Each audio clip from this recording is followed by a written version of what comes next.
Hi, this is Sammie Smiles, and I'm your host, Sammie Vance. This podcast is sure to leave you inspired and with a smile. Now let's get right into it.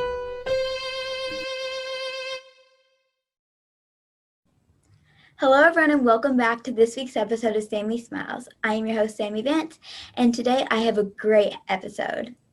I am so excited because I not only have one guest, but two, and both of them are known for making so many people smile. Paige Davis is known for her energetic and loving personality, and she was the host of TLC's Trading Spaces, as well as her role on Roxy in Chicago and Babette in Beauty and the Beast on the Broadway musicals, I'm pretty sure. And there's also Chris Bohinski, which is the current host on PA Live and the founder of the Smile Story Project. I'm super happy to have both of them as my guests today, and I am feeling that this episode is going to be the smiliest there has ever been. And if smiliest is not a word, it really should be. So thank you both for being here. Thank you for having us, Sammie. It's good to see you. And you're right, I'm smiling already. Me too, infectious. Thank you. So sorry. Paige, I invited you on my podcast, and then you said, well, I think Chris would be a great fit for this. And after I read his Smile Story, I truly do understand why. And I was thrilled to hear about him because you're really awesome. I think you really hit on something. I think you and Chris are soulmates, truly. And when I heard about how your mission was to make people smile, I will turn my notifications off. Sorry, Sammie. See, even us professionals can make novice mistakes. I really immediately thought of how I met Chris and how his mission really touched me and how he reached out to me with this notion of, telling a story about something that made me smile. And I could not speak to you without bringing Chris on board. And I think that's really awesome. So can you both tell us a little bit about who you are and how you guys know each other? Well, I'll pick up on that right away. The way I know Chris is he introduced himself to me on the sidewalk outside of the Ambassador Theater, which is the Broadway theater where Chicago, not currently now because of COVID, but aside from COVID, is currently still playing. And I was doing a run as Roxy in Chicago, in and out of that show for many years of my life. And he just frankly had the cojones to just come right on up and say, hey, I see that you write a blog and I'm a fan and I'm really trying to get this Smile Story project and what makes you smile mission off the ground. Would you consider guest blogging on my blog, he said. And it was a really interesting turn of events because I might have been a little like, oh, okay, but I might have had too much insecurity to think that I could pull it off. But that particular night, that exact night, I happened to have a literal experience of something that happened to me on stage with a little girl who was in the front row, a young girl, very inappropriately at the musical Chicago in the front row. And Roxy has this moment in the show where she talks directly to the audience. And I even, in my performance, I tend to get down on my knees and even talk to the people who are in the front row. And this girl was right in my vision. And I saw this look on her face. And I remembered thinking all the things she must be thinking at that age, watching a Broadway show. And I remembered back to how I felt at that age. And I was so filled with joy and love, and all my dreams came flooding back to me. And so I had actually literally just had that experience less than an hour before I met Chris. And so I said, I actually know exactly what I'm going to write about. And you betcha, I'll get that to you tomorrow. And Sammie, I will add to that, even just as we're connected right now with you, it's so strange, but so strangely wonderful how the universe really works, and how the notion of just wanting to spread a little bit of joy and happiness can really help you along your path and on your journey in life, that you may not even know what path you're going down, but if you're leading with positivity, then it's going to end to great things. And that night, I gave Paige a greeting card with my name and my email in it. And I thought, like, oh, I'll probably, like, hopefully I'll hear back from her, because, I was a fan. I still am a big fan of her when she was on my TV at home with my family. And the next day, not even 24 hours had passed, and I was on the elliptical at the gym. And I remember a notification came up in my phone from Paige Davis. And I thought, oh my gosh, I called my mom immediately. I was freaking out that she did it. She really did it. I think I must have left the gym I didn't even care about trying to burn any more calories, because it was like Paige Davis emailed me and was wanting to smile with me on something that I really had just started. And from there we've grown and cultivated such a beautiful friendship and relationship that it truly is so magical that a smile can really be that spark that can lead to so much in someone's life. I think authenticity is really important. And what Chris said is so powerful. He was leading with positivity, but he meant it. He was walking the talk and living the life. And that, like he was saying at the very top, when we first said hello, the smile is infectious. And I think that his positivity was also infectious. And I would put anybody to the test to be to be incapable of smiling around Chris, because he helps you see what's good in the world, and he helps you focus on what is positive. There's plenty of stuff to focus on that's bad. Mm-hmm. And I think too, like what he was saying about, like, who know, you don't know what he may have never even heard from me again, but the sheer action of putting forth that possibility and that hope and that intention, nothing but good can come from that. Even if it wasn't a direct response from me, that impulse to just be good and promote good in the world is always going to come back tenfold. I love that. Yeah, amazing. I love how you guys met too. It's just inspiring, I guess you could say. So, Paige, this next question is actually for you. I found out about you when I think it was actually during quarantine. It might have been before. But was there a before quarantine, Sammie? Was there ever a before quarantine? Who knows? We were watching the Trading Spaces reboot with my family, and my parents love the original. And they just couldn't wait to show it to us, us meaning my brothers and my sister. So when we watched it, or since watching, my siblings and I really wanted to do Trading Spaces, and I was especially extra anxious. We wanted to do it in our own house, where we traded rooms, and this summer it finally happened. So my brothers and my mom did me and my sister's room, and then me and my sister and my dad did their room, and that was so much fun, and my room looks a lot better. So we put together a video which you actually commented on, and that was so cool, and you even asked us to adopt you. So I'm glad that you're a part of our family now. It was amazing. They didn't just put together a video. They put together like a faux Trading Spaces episode. I mean, a full, like, trading keys, running into each other's homes, the secret, you can't see what's happening in your own room. It was pretty, like, hardcore, like, replicating an episode of Trading Spaces. It was pretty impressive. We're a big fan. So what was the best part about being on Trading Spaces, and what is something that people might actually not know about it? Oh my goodness. Well, those are two huge questions. The best thing about being on Trading Spaces is exactly what we're talking about.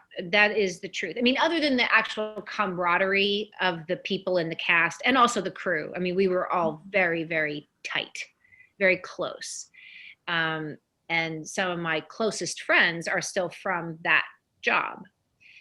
And that was amazing. And meeting all the homeowners was amazing. The actual manual labor aspect of it, not so much. Losing sleep and being completely exhausted every day of my life, not so much. But the relationships were very powerful. But I think the thing that was, I mean, other than it helping my career, the thing that was the most rewarding was knowing how much people were liking it. I mean, that sounds a little self-centered, but like to know that families were being brought together. It's countless. The biggest and most, the comment I got the most often was, I watched this with my family. Mm-hmm. Kids were not like ashamed or embarrassed to watch it with their parents, and parents felt good about watching it with their kids. And there was something for everybody in it. And I think that's what aided in its success, is that kids loved it, and moms loved it, and dads loved it, and grandparents loved it, and biker gangs loved it, and the entire LGBTQ community loved it, and like everybody loved it because there was something for everybody in it. So to me, like hearing from your family about that video, like that is absolutely the best thing, by far the best thing about it, other than just what was good for me as a just personally. And then the thing that I love most about the show, that I don't know if anybody ever really believes me when I tell them, is that it was as real. It was real.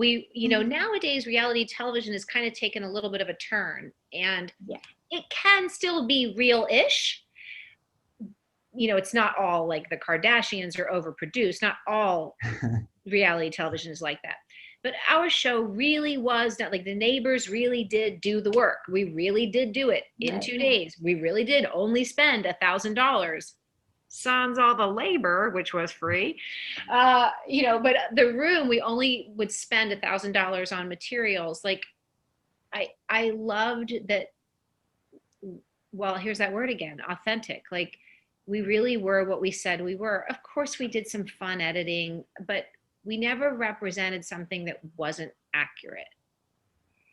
And in today's day and age, I'm just really proud that when reality television began, it was truly real. I love that. Yeah. And it was so much fun recreating it. I mean, we did it in, since we also did it in 2 days, I think it was. And I was just so anxious, even though it was like one night that we slept in the basement. I'm like, what is it going to look like? I'm scared because my brothers are doing it, but then I'm excited because my mom's also there. So it's not like something's going to go terribly wrong. I was just. Or so you think. Yeah. How many times did designers steamroll over what neighbors wanted? A lot. Those are fun to watch.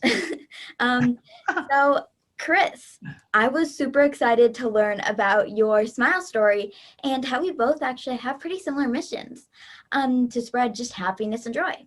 So, can you tell us a little bit about what your Smile story is and what inspired you to start it?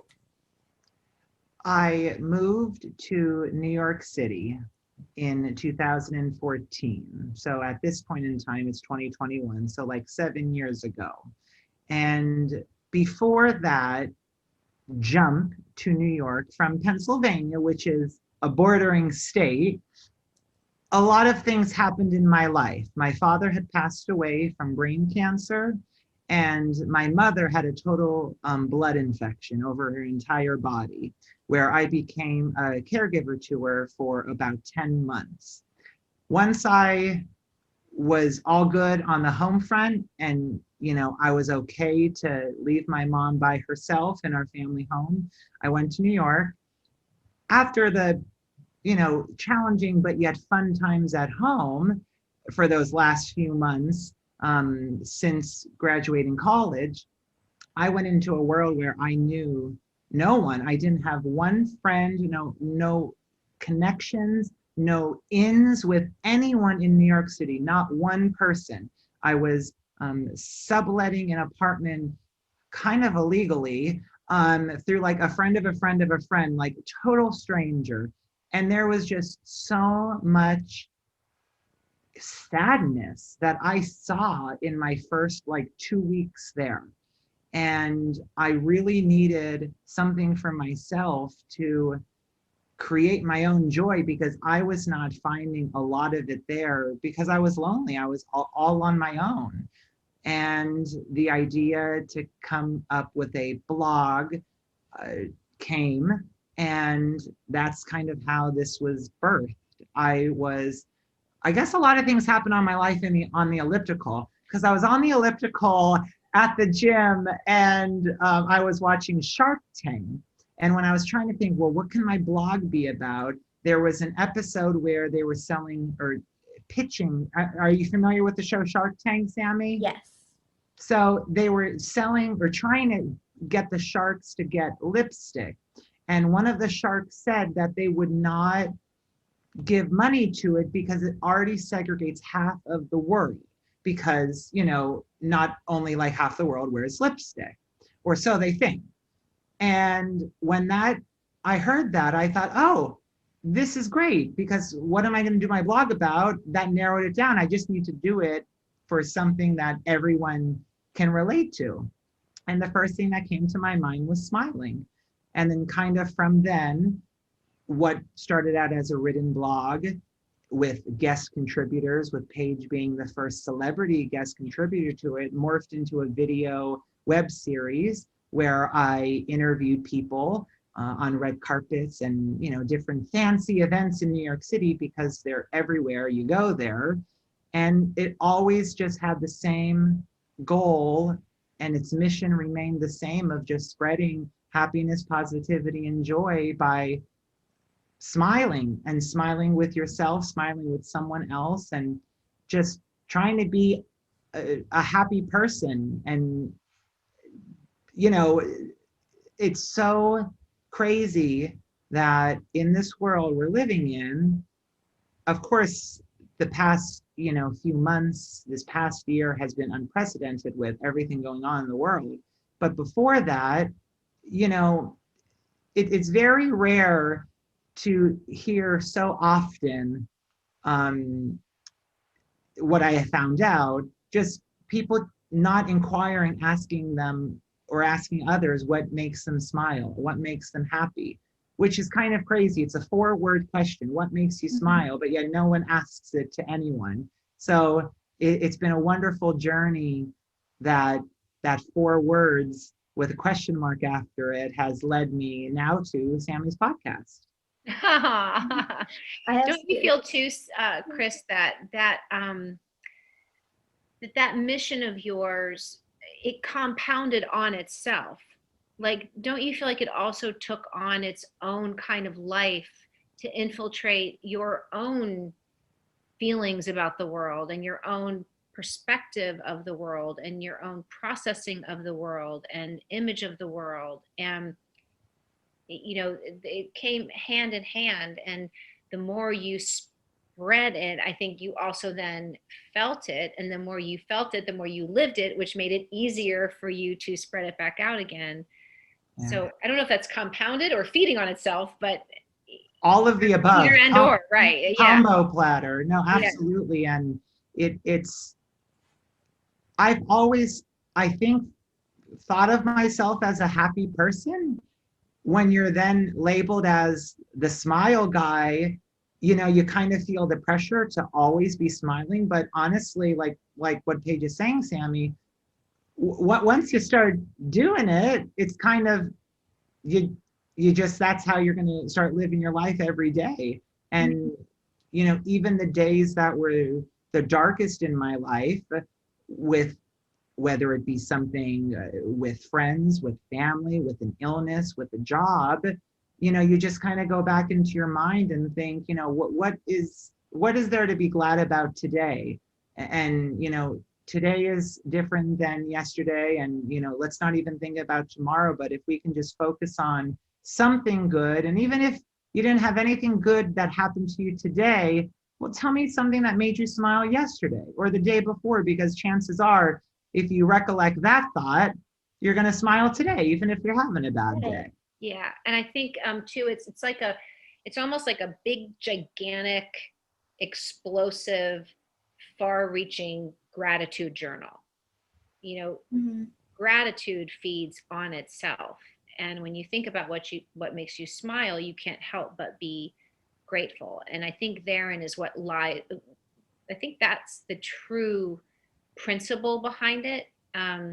And this might be a bit redundant for the people who follow you, Sammie, and who listen to your podcast and watch your podcast on a regular basis. But I would be curious for you to tell me and Chris your story about how you came to that kind of germination of asking people what makes them smile. Because I do think gratitude is the bigger kind of underlying principle at work. Mm-hmm. And I wonder what, a girl your age, where that wisdom came from and how you got started. Yeah, for me, it's just when I guess you could say, started to make people smile, or people started writing letters to me saying, "You inspire me." It just felt good, and I knew that other people were being inspired and wanting to start their own buddy bench project for their school. So it just feels good to know that I am helping someone, and just kind of motivated me. So yeah. And then I started my podcast, and I'm like, it would be cool if I have a question that I ask every guest. And then what makes you smile was what it ended up to be. What are some of the things people have said? Like in the letters. Or like, what are some of the answers you've heard of what makes you smile? Oh, I've heard all sorts of things. I've heard making someone else smile makes them smile. The most recent guest that I had, that's not you guys, was a guy. He said his daughter's giggles, like his daughter's 6 months old, I believe, or 3 months, I don't know. A baby. Yeah. And I just love to hear all of them. Sammie, What makes you smile, Sammie? Oh, what makes me smile? A lot of things. Talking to you guys. Good answer. Good answer. You win. Thank you. Sammie, you just said before that, you are happy knowing that people write you a letter and they might say, you have inspired me, you've helped me. But, you 12 years old is very young, and you may not understand the scope of what you're doing right now, and maybe what its effect is having. But for every recognition you do get from someone, I'm sure there are dozens ones that you'll never even hear about or know about, so don't ever get discouraged if someone doesn't write you a letter or comment on something, because Right, yeah. there's a lot of good in the world, and sometimes it's hidden. You just have to be reminding yourself that it's there. Right, yeah. Thank you. Since this is the smilest episode yet, we are going to have to split this into a two-parter because we did kind of lose track of time, but it's still going to be awesome. Since I end every episode asking what is something that makes you smile, I thought, well, I might as well answer. So it makes me smile so much when I get to talk to inspiring people such as Chris and Paige and many, many others. And yeah, that's what makes me smile. So I really hope that this episode makes you smile. And remember that you don't just have to be an adult to make a difference. You could be a kid too. I hope you have a great day. Bye.